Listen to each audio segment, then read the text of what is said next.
Assalamualaikum warahmatullahi wabarakatuh. Yang terhormat Bapak Subhan Agung SIPMA selaku dosen pengampu mata kuliah Metodologi Ilmu Politik. Perkenalkan, nama saya Dahlia dengan NPM 223507050 akan mempresentasikan hasil penelitian saya yang berjudul Evaluasi Kebijakan Program Makan Bergizi Gratis dalam mendukung SDGs Zero Hunger atau Nol Kelaparan. Penelitian ini berangkat dari kondisi nyata bahwa kelaparan dan kekurangan gizi masih menjadi masalah serius di Indonesia. Berdasarkan laporan GHI tahun 2024, skor kelaparan Indonesia berada di angka 16,9 yang dikategorikan sebagai tingkat kelaparan sedang.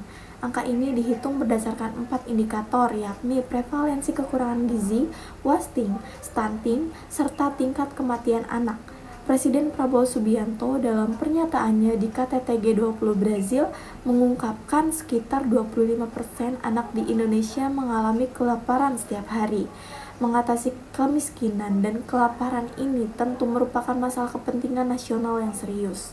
Sebagai respon terhadap permasalahan ini, Presiden Indonesia meluncurkan program makan bergizi gratis sejak 6 Januari tahun 2025. Program ini ditujukan untuk memastikan anak-anak usia sekolah menerima asupan makanan yang bergizi, sehingga tugas pemerintah disertai dukungan masyarakat di sini sebisa mungkin dapat meminimalisir tingkat kekurangan gizi dan kematian anak, terlebih akibat kelaparan dan konsekuensinya tidak hanya mencapai tujuan SDGs nomor 2, yakni nol kelaparan pada tahun 2030, tetapi juga mencapai Indonesia Emas tahun 2045 yang dicita-citakan.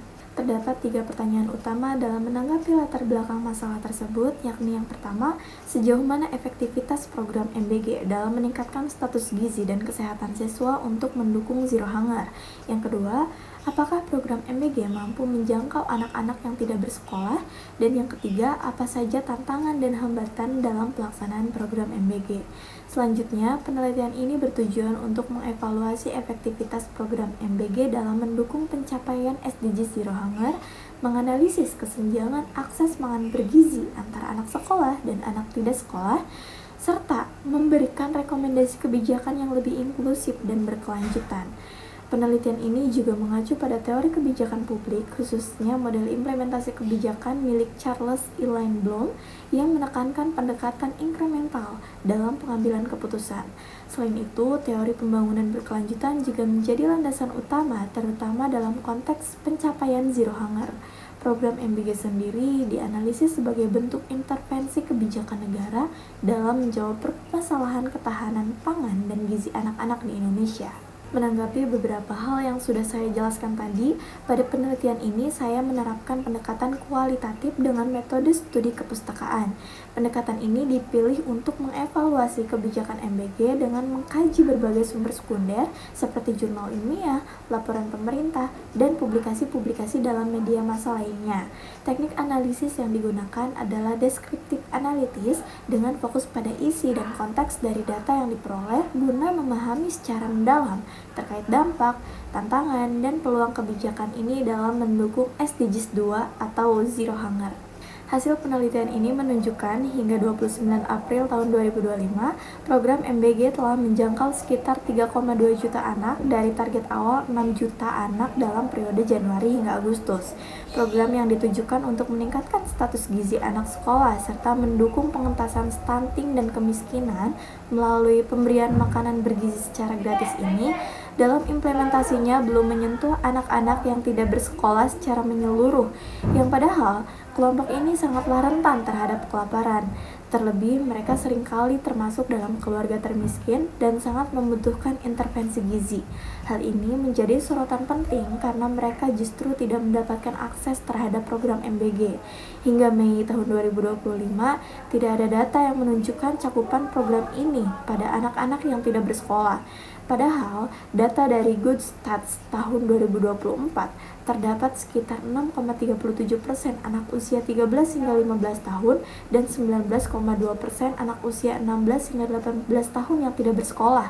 Angka ini jelas termasuk anak yang tidak pernah mengenyam bangku pendidikan, drop out, dan tidak melanjutkan ke jenjang berikutnya.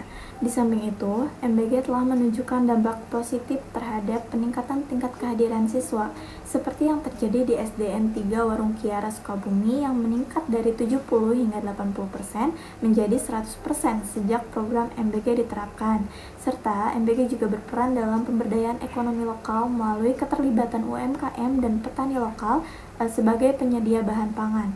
Perihal efektivitas, program MBG telah memberikan kontribusi dalam meningkatkan asupan gizi anak sekolah dan mendukung pencapaian SDGs Zero Hunger, yakni menghapus kelaparan, mewujudkan ketahanan pangan, meningkatkan status gizi, serta mendukung pertanian yang berkelanjutan.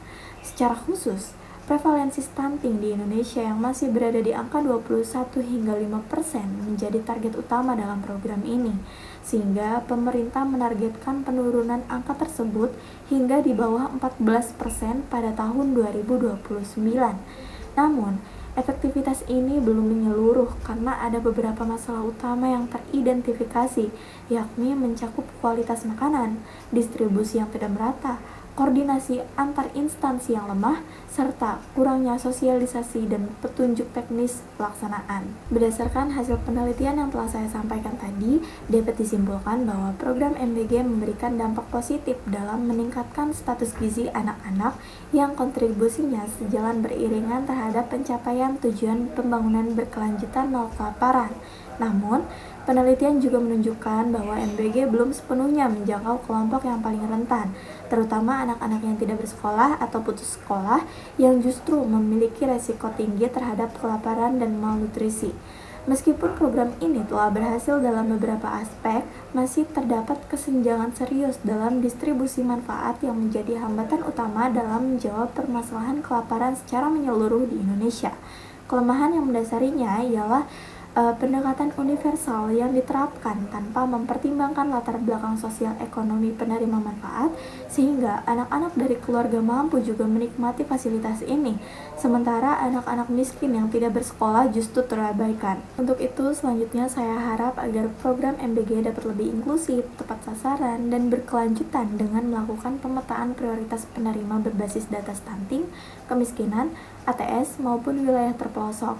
Kemudian mengubah skema universal menjadi targeted approach, serta menjangkau anak tidak sekolah melalui pendidikan non-formal agar dapat merasakan manfaat MBG. Demikian presentasi hasil penelitian saya. Terima kasih atas kesempatan dan perhatiannya, terutama dari dosen pengampu mata kuliah ini, Bapak Subhan Agung. Akhirul kata, wassalamualaikum warahmatullahi wabarakatuh.